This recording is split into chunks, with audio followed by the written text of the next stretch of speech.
జనవరి 31వ తారీఖు శనివారము త్రయోదశి శని త్రయోదశి అండి. బట్ ఈసారి శని త్రయోదశి ఉదయం 7:30 వరకు మాత్రమే ఉంది.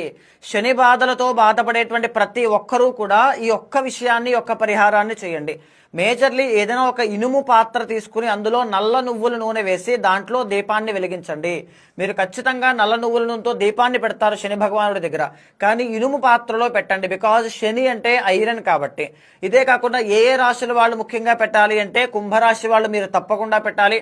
మీనరాశి వాళ్ళు అండ్ మేషరాశి వాళ్ళు, తర్వాత వచ్చేసి కంటక శని వల్ల మిథున రాశి వాళ్ళు, సింహరాశి వాళ్ళు, ధనస్సు రాశి వాళ్ళు తప్పకుండా శనివారం నాడు ఆయిల్ ఫుడ్ అనేటువంటిది అవాయిడ్ చేయడం కానీ, ఉప్పు లేకుండా ఫుడ్ తీసుకోవడం, ఒక పూట భోజనం ఒక పూట పలహారం చేయడం కానీ ఇలాంటివి. ఎందుకంటే శని యొక్క ప్రీతి కోసం చేయాలి అనమాట.